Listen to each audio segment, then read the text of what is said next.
Alors, salut à tous, mes petits champions. Aujourd'hui, petite vidéo un peu spéciale.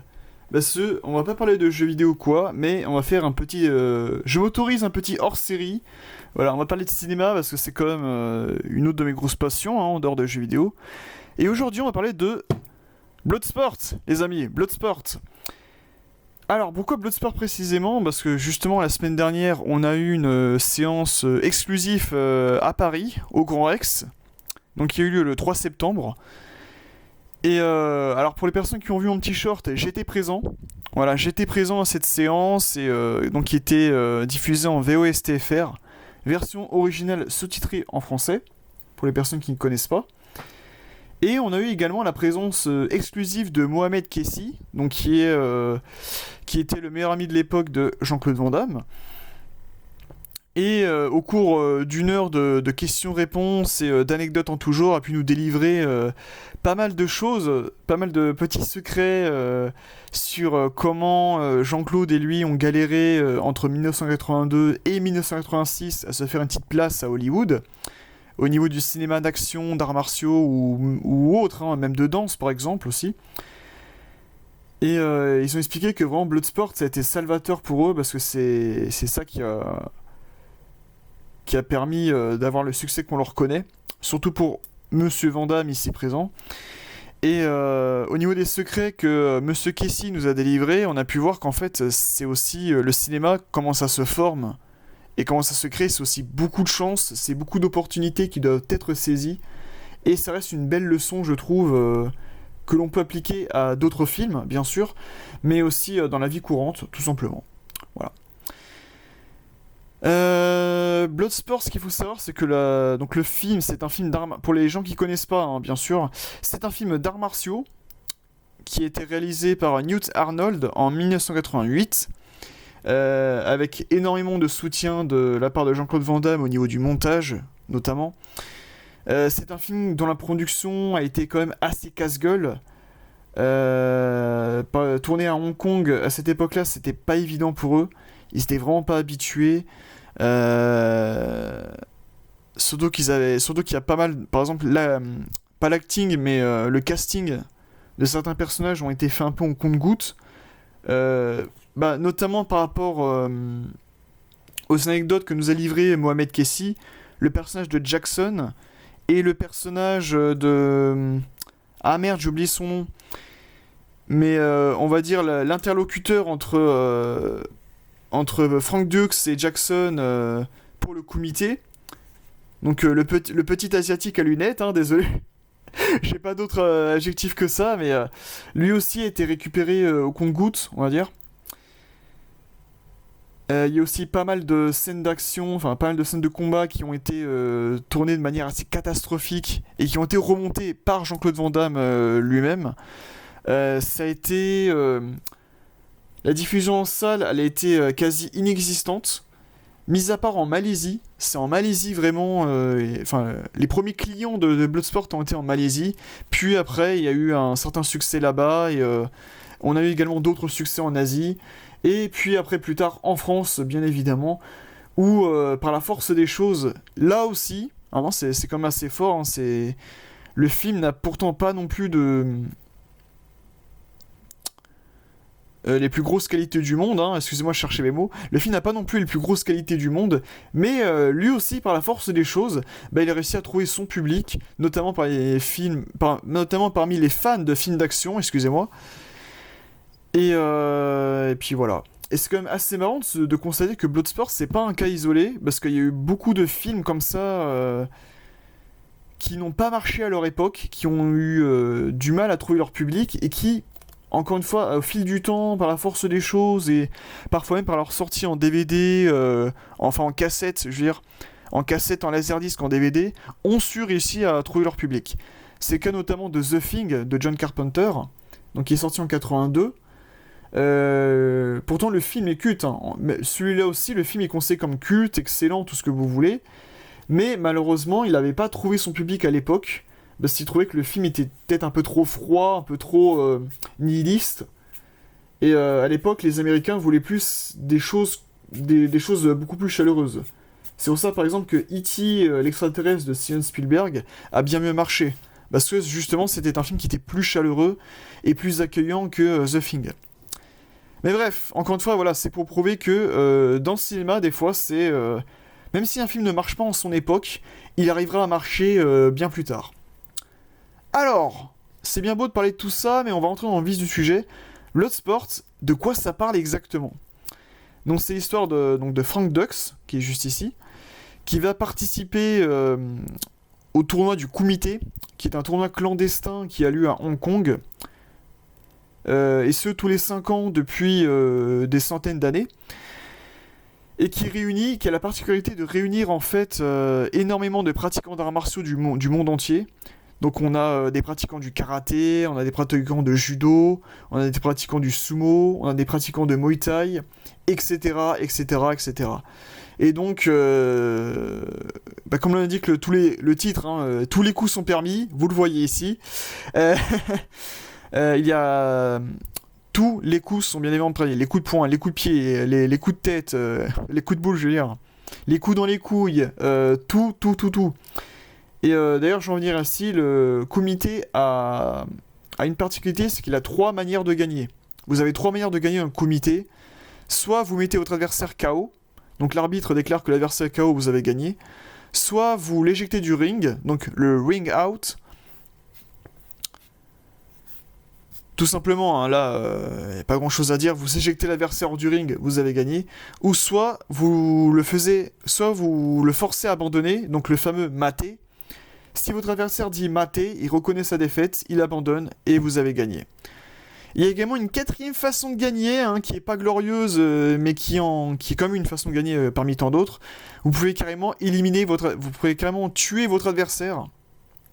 C'est ce que fera à plusieurs reprises, pas forcément dans le film, mais c'est décrit dans le lore du film. L'antagoniste, le gros méchant du film, interprété par Bolo Yeung. Donc le gros méchant c'est Chong Li, c'est lui. Alors est-ce qu'on le voit à l'arrière? Non, malheureusement on ne le voit pas à l'arrière. Et puis voilà. Donc Frank Dux, il participe pas non plus par hasard. S'il veut participer au tournoi, c'est pour honorer la mémoire de son maître, de son Shidoshi, donc maître Tanaka, et notamment de son fils, Shingo Tanaka, qui à la base, c'est lui qui devait participer au comité, mais malheureusement, il meurt, tout simplement. Et du coup, Monsieur Tanaka prend sous son aile Frank Dux pour en faire un pratiquant d'arts martiaux tout aussi complet que dangereux que sage. Voilà, voilà. Donc du coup, on va suivre les pérégrinations de Jean-Claude Van Damme, ici présent, pour aller à Hong Kong, sans la permission de... Parce que oui, Frank Dux, en fait, c'est un officier de l'armée. Tout le monde sait qu'il va participer au comité, mais lui... tout le monde refuse, sauf lui, bien sûr, qui veut y aller. Et là, encore une fois, j'aime bien dire cette phrase, hein, c'est le mot du jour, mais par la force des choses, il va aller jusqu'à Hong Kong et parvenir à participer au tournoi. Voilà, voilà. Donc c'est un film qui est devenu culte de par la variété des acteurs, du casting, de par les scènes d'action qu'ils nous ont présentées. C'est le premier gros film. Alors ce n'est pas le premier film dans lequel tourne Van Damme. Il a été figurant notamment sur un film qui c'est Breakdance, ou Breakdance 2, je sais plus lequel. Il a été figurant sur un film de danse. On ne voyait que lui, hein, Dixit l'ami Benzaï, on ne voyait que lui. Et Jean-Claude Van Damme a également participé à Karate Tiger, plus connu aussi sous le nom de No Retreat, No Surrender, où il joue le gros méchant du film, et où il n'apparaît que 10 minutes, un quart d'heure, il me semble. Voilà. Mais c'est vraiment ce film-là qui l'a fait connaître, et ce film-là où on a pu apercevoir le physique du personnage et son agilité. Parce que oui, ce qu'il faut savoir sur Jean-Claude Van Damme, ce qui est énorme, c'est qu'avant d'être un pratiquant d'arts martiaux et tout, il a fait de la danse classique. Et oui, et la danse classique, ça l'a énormément aidé pour son jeu de jambes, et on peut voir toute la maestria de son jeu de jambes, justement dans les scènes de combat de Bloodsport. Et il a même été reconnu, quand je vois les vidéos sur YouTube ou les commentaires, il est même reconnu comme un des meilleurs kickers en Europe. Et pour ça, gros respect à Jean-Claude. Bon, alors depuis tout à l'heure, je vous montre aussi cette boîte, donc qui est une version collector que j'ai pu me procurer après la séance, parce qu'avant la séance, il y avait tellement de monde. Sans déconner, il y avait tellement de gens qui voulaient s'arracher des collectors. Ils vendaient donc cette boîte-là, il y avait une autre boîte, il y avait le Blu-ray 4K qui était enfin sorti, parce que ça, franchement, c'est un peu un mystère des fois, les sorties Blu-ray ou les sorties 4K, parce que il y a des films qui sont assez cultes, qui sont assez connus, mais qui n'ont toujours pas eu de sortie Blu-ray ou quoi, et Bloodsport en faisait partie. Il y a eu une sortie DVD, mais bon, c'était assez discret. Et d'ailleurs, je vais vous montrer un autre packaging. Alors, hop, on retire celui-là. Et je vous montre celui-ci.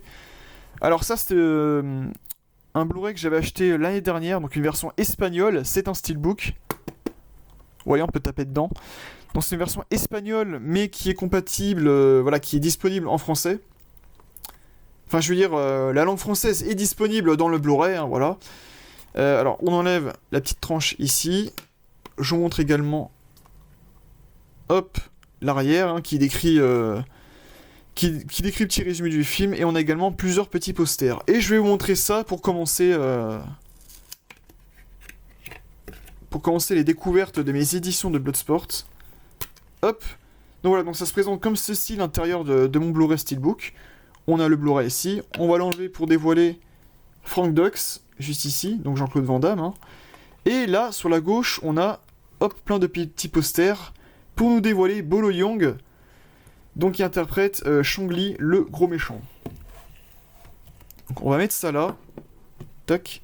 Et je vais vous montrer les différentes affiches du film qui ont été proposées de 1988 jusqu'à maintenant. Donc ça, c'est l'affiche, tout ce qui est plus classique, hein, sur laquelle on représente Bloodsport. Hein, là, on a les différents protagonistes. On a Frank Dux, on a le Shidoshi, on a Chong-Li, on a différents adversaires que va affronter Frank Dux. On a le ring du comité juste ici. On a le reporter qui sera le love interest de Frank. On a les inspecteurs qui vont le poursuivre.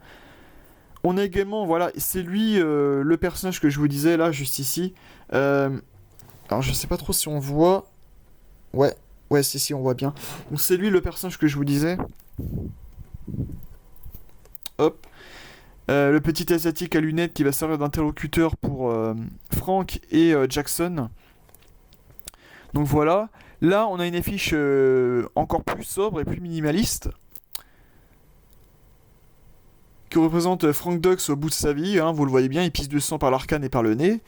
Là, on a une affiche visiblement... je vais pas dire de conneries, peut-être une affiche japonaise ou hongkongaise, je sais pas. On a le petit logo de la Canon. Alors pourquoi ils ont pris le moment où Frank il est avec le reporter, je ne sais pas. Mais ça me fait marrer. Même l'affiche là comme ça fait très... très film d'arts martiaux d'antan. C'est assez marrant. Et on a également aussi Frank Dux en premier plan, avec le katana que lui remet son Shidoshi, et qui correspond du coup à l'accomplissement de l'entraînement de Frank Dux. Là, ici, on a une affiche tout ce qui est de plus classique qu'on a pu voir en Europe, hein, sur les DVD ou sur certains posters à l'époque. On a une autre affiche tout aussi simple, tout aussi sobre, qu'on peut voir aussi un peu partout. Là, on a l'affiche absolument classique que l'on voit. Encore une autre affiche classique, hein, j'ai envie de vous dire, qu'on voit un peu partout. Que l'on voit même du coup sur la boîte ici présente. Hein. C'est la même. Et ici, on a... Alors, hop, je vais le mettre sur le côté. Et ici, on a du coup le fameux combat final entre Frank Dux et Chong-Li. Et une autre affiche pardon, de Frank Dux qui est tout à fait... Pardon, excusez-moi, qui est totalement confus lors de son combat final. Et après, on arrive aux autres lithographies, voilà. Donc voilà tout ce qui est présent dans mon Blu-ray Steelbook, que je m'étais pris l'année dernière. Voilà, je voulais comme vous le présenter, avant de vous présenter la collector que je me suis prise. Tac, on met le petit truc en métal ici, aimanté. Et on va ranger ce Blu-ray Steelbook, juste là, voilà. Et maintenant, on va s'attaquer à ceci. Attendez, je regardais juste un petit truc, voilà, c'est bon. Ok, on va s'attaquer à ceci, du coup, au collector.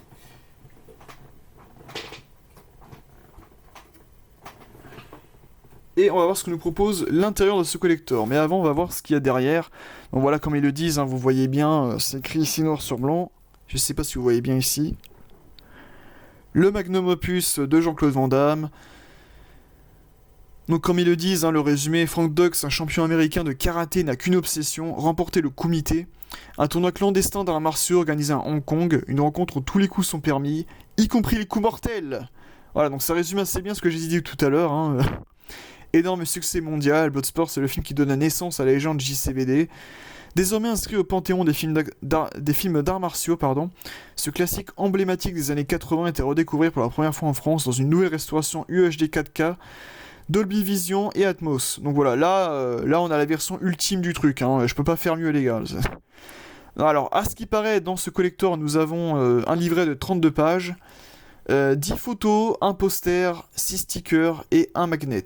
Ok. Et ben on va voir ça tout de suite, mais avant, je vais vous présenter... Hop, un ami à moi, Monsieur Couteau. Et on va déballer tout ça.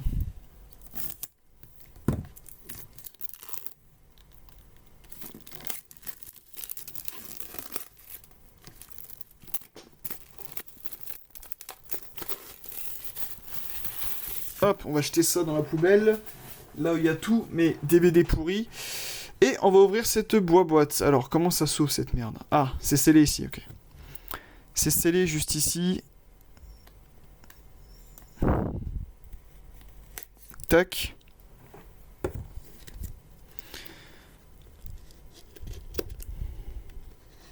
Alors, je fais gaffe parce que j'ai pas envie de trop abîmer. Et puis les boîtes en carton, voilà. Ah bah nickel, je l'ai ouvert proprement, c'est parfait. Alors, oula, donc il y a un petit truc qui s'ouvre ici. Ah, bah on avait une affiche cachée, quoi, c'est énorme. On a même le... Ils ont même essayé de reproduire un peu les... Vous savez, à chaque fois, dans les vidéos club ou dans les caches express, à chaque fois, ils mettent des petites étiquettes. Et quand tu les enlèves, ça garde tellement des traces comme ça, c'est très très chiant. Alors, on va essayer d'enlever ça pour pas nous gêner, voilà.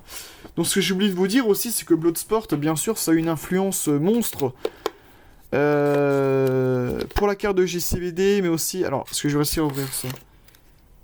Dans la carte de JCVD, mais aussi dans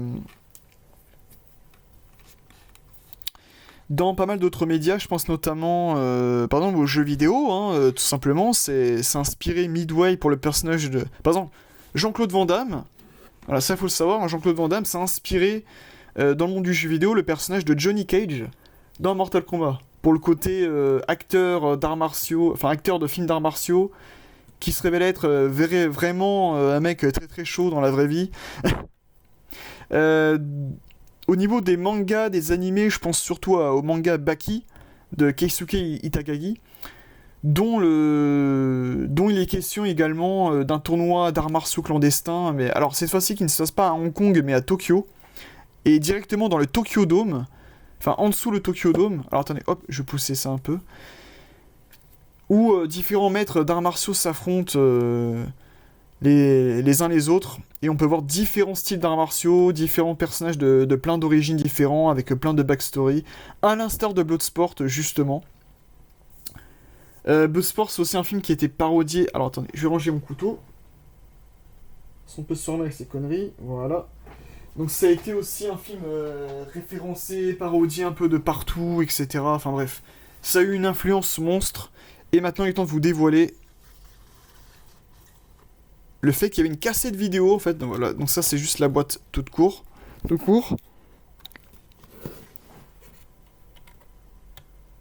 Je sais pas si vous la voyez, parce que j'ai pas trop la vision sur, voilà, sur ce que je fais. Hop. Donc là, hop, on a la cassette qui se présente comme ceci. Comme ceci, attends. Ah voilà, comme ceci, hop. Et on va l'ouvrir. Alors, putain, je sais pas comment on va faire pour l'ouvrir. Comment ça s'ouvre? Non. Ça se glisse, non. Ah putain, je suis coincé. Je suis coincé, les gars, je fais comment? Ah voilà, ok, ça s'ouvre comme ça, très bien. Hop là. Oh, oh, c'est joli, hein. Ok, donc là, on a les deux... on a deux Blu-ray. En Ultra HD, Blu-ray Ultra HD, incroyable. Donc ce qu'il faut savoir aussi, c'est que tout ce qui est packaging, alors je vais pas faire de sponsor ou quoi, mais tout ce qui est packaging ou autre, ça a été fait par ESC. ESC en ce moment, ils font beaucoup de packaging de films, de Blu-ray, et peu importe les époques, hein. Là, on est avec un film des années 80, mais ils ont fait aussi pas mal de packaging de films des années 90, même 2000, 2010, tu vois. Donc ça va du vieux au plus récent. Et moi, je trouve que leurs packaging sont vraiment excellentissimes. Ils font même des fois des couvertures exclusives qui sont propres à ESC et qui sont de forte qualité. Alors malheureusement, j'ai pas pensé à prendre un autre film de ESC pour vous montrer, mais bon, c'est pas très grave. Donc ici, on a le film en Blu-ray, donc en Ultra HD 4K, tout ce que vous voulez. Là, on a les suppléments ici, donc on a sûrement des interviews, des making-of et tout le bordel. Qu'est-ce qu'on a ici? Oh, on a un poster, alors attendez. Je vais mettre ça là. Alors j'ai également un autre poster sous la main que je vais vous montrer, hein. Alors, tac, tac, tac. Est-ce que vous le voyez bien à l'écran? Oui, je pense que vous le voyez bien. Maintenant, je dois redescendre un petit peu. Voilà. Donc, le poster, ça donne ça. Et si on le retourne, l'homme au KO le plus rapide du monde. KO par coup de poing. Incroyable.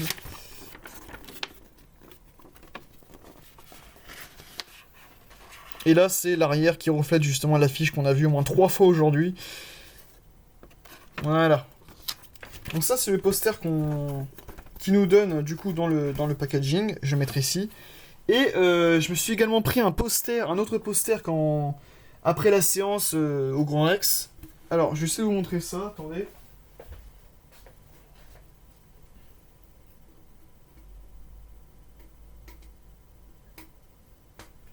Voilà. Par contre, il est beaucoup plus grand, donc je vais vous le dévoiler tout de suite. Voilà, malheureusement, on ne peut pas voir. Son écran est assez petit pour capturer, mais voilà. On a du coup les deux champions, les deux rivaux qui seront dans la finale, Frank Dux et Chong-Li. Voilà, avec bien évidemment l'affiche incroyable mardi 3 septembre à 20h. Même si le film, on l'a vu un peu plus tard que 20h, hein. Je vous cache pas. Voilà, je peux le dire en tout cas, si plus tard j'aurai des gosses, voilà, j'y étais les gamins, j'étais là. Sans délicat, c'est goodies exclusifs, et effectivement. Et là c'est, hop, l'avant, enfin le haut du poster. Le projection événement en grand large, et effectivement, voir ça sur le grand écran du Grand Rex, c'était absolument génial. Voilà. Donc on est bon pour les posters. Je vais le ranger celui-là maintenant.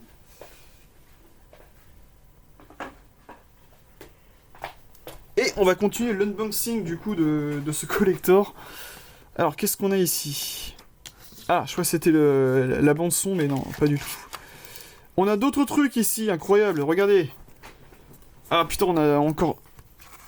On l'a en combien de fois le film? C'est... Ah oui d'accord, alors ça c'est le DVD. Pour ceux qui veulent se faire un petit trip nostalgique juste en DVD. Et ici c'est le Blu-ray standard, je dirais. Oui, c'est le Blu-ray standard, je dirais. Ah, c'est le Blu-ray standard, je dirais. Et donc voilà, on a le DVD, le Blu-ray standard, le Blu-ray en Ultra HD et les suppléments qui sont juste ici. Ok, là je pense qu'avec tout ça on est bon, hein. Là je peux pas faire mieux encore une fois les gars. Alors qu'est-ce que c'est que ça? Ah, c'est des petites lithographies, des petites images. Donc là c'est assez culte, hein. Ça oui je l'ai pas dit, mais que ça soit dans Bloodsport ou d'autres films de Van Damme, je pense notamment à Kickboxer en tête de liste. Regardez Kickboxer aussi, il est excellent le film. On voyage. Là, on te montre vraiment tous les coins, que ce soit les bons comme les mauvais, tous les coins de Hong Kong. Kickboxer, ça se passe en Thaïlande, pardon. Ça se passe en Thaïlande, à Bangkok, et on te montre vraiment les bons, les mauvais côtés de la ville, Et on voyage. Voilà, on te montre d'autres sites touristiques aux alentours, on voyage, c'est toujours très agréable à regarder. Donc là, on a plein de petites lithographies, encore une fois, que je vous montre. Donc là, ici, c'est Frank Dux quand il s'entraîne et qu'il médite peu de temps avant la finale. Et on peut voir tous les rues de on peut voir une vue aérienne de Hong Kong. Frank Dux contre Chong-Li lors de la fameuse finale. Le fameux... ça, c'est la spécialité de JCVD, hein, le fameux grand écart. Le fameux grand écart qui exécute. Hop. Le passage où son Shidoshi lui remet le katana, hein, qui signifie justement la fin de l'entraînement et son accomplissement. Encore une photo de la finale. Une photo, donc ça c'est au début du film où Frank Dux est avec son maître, son Shidoshi. Ah, Jackson. Le mec le plus beauf, parce que oui, ça aussi, faut le dire, hein, ce qui est, c'est que Bloodsport, ça pourrait plus ressortir aujourd'hui. Hein. Notamment à cause de ce personnage-là, parce qu'il y a Bloodsport reflète aussi un petit côté beauf, dans le sens où c'est surtout les hommes qui sont mis en avant, et les femmes, bon bah... Le seul personnage féminin, c'est le love interest de JCVD, quoi. Donc, c'est un film qui ne pourrait pas ressortir maintenant, hein, qu'on soit clair et net. Et oui, Jackson aussi a un gros côté beauf, mais qui reste marrant, tu vois. C'est pas un beauf lourdeau, c'est un beauf assez marrant, et au final, ça en fait un personnage assez attachant, je trouve. Alors là, on a un sumo. Ah oui, le fameux sumo qui est assez vénère. Ils sont tous très vénères, hein, dans le film. Hein. Je pense notamment au personnage de Paco, donc celui qui fait du Muay Thai. Il est très très vénère lui aussi, vous allez voir. Hop. Là, on a Frank Dux. Encore une fois. Chong-Li qui nous montre sa musculature incroyable. Non mais le mec, c'est une brique. Hein. Bolo Yeung, franchement, c'est quelqu'un qui est assez petit. Je crois qu'il fait dans la 1m67 ou 68. Donc c'est assez petit pour un homme, mais franchement tu rigoles pas en face de lui, hein. Là tu t'écrases devant lui. Et on revient à la première lithographie, ouais c'est bien ça. Voilà, donc c'est à peu près tout ce qu'on a sur les lithographies de ce collector. Et ici, qu'est-ce qu'on a? Ah oui, on a un mini KO Mag. Et ils sont spéciaux, Bloodsport, attention. C'est quels les reboots, les autres Bloodsport? Ah oui, alors ça... Ça, il faut en parler aussi, hein, les gars, parce que Bloodsport, ça a eu plusieurs suites. Il y a eu plusieurs suites de Bloodsport, et ils étaient tous merdiques. Voilà, comme dirait Willy, le jardinier dans Les Simpsons.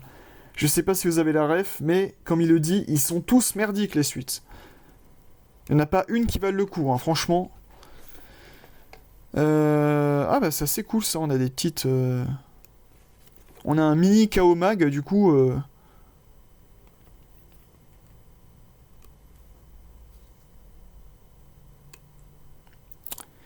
Ok, ça m'a l'air assez intéressant. Je lirai ça de mon côté, hein, parce que là, voilà, ils te mettent plein de secrets de tournage, de making-of.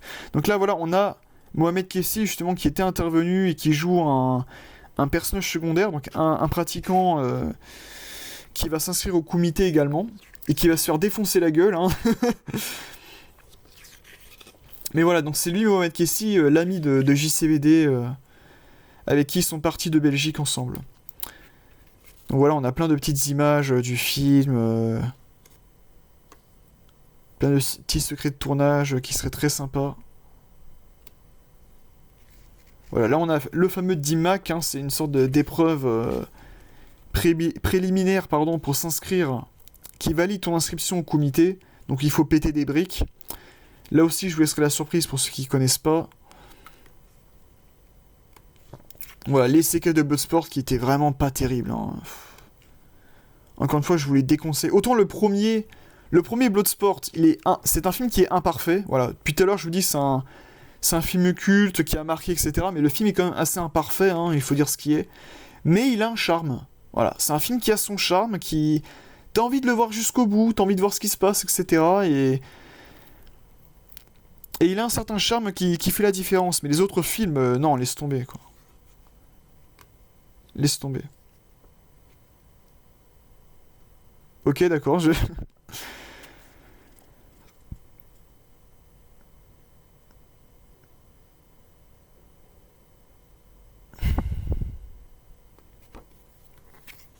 Et voilà, et on finit sur un Bolo Young qui est très énervé sur l'affiche, incroyable. Donc voilà, c'est un mini Kaoma que je lirai de mon côté. Et ici, on a quelques petits stickers. Voilà, encore une fois. Donc voilà, mais même le logo, voilà, parce qu'en fait, ce qu'il faut savoir dans le film, c'est que le comité est organisé par une secte millénaire qui s'appelle le Dragon Noir. Et même, regardez l'affiche du Dragon Noir. Mais ça fait vraiment penser à du Mortal Kombat, hein. C'est un peu les prémices de Mortal Kombat, quoi. Là, on a quelques passages cultes, hein. Une brique ne rend jamais les coups, hein, ça c'est... Après que Frank Dux réussisse son épreuve du Dim-Mac, Chong-Li le félicite, mais il rajoute par derrière c'est bien, très bien, mais une brique ne rend jamais les coups. Le fameux c'est toi le prochain, le fameux grand écart, non franchement c'est assez cool. Et c'est tout ce que nous avons, enfin c'est déjà pas mal. Ah, il y a un petit magnète, voilà, que je pourrais poster sur mon frigo du coup. Voilà, un petit magnet de JCVD, incroyable, voilà. Écoutez, on va ranger tout ça. Je vais ranger tout ça. Tac, tac, tac. Ça, je vais mettre ici, ok.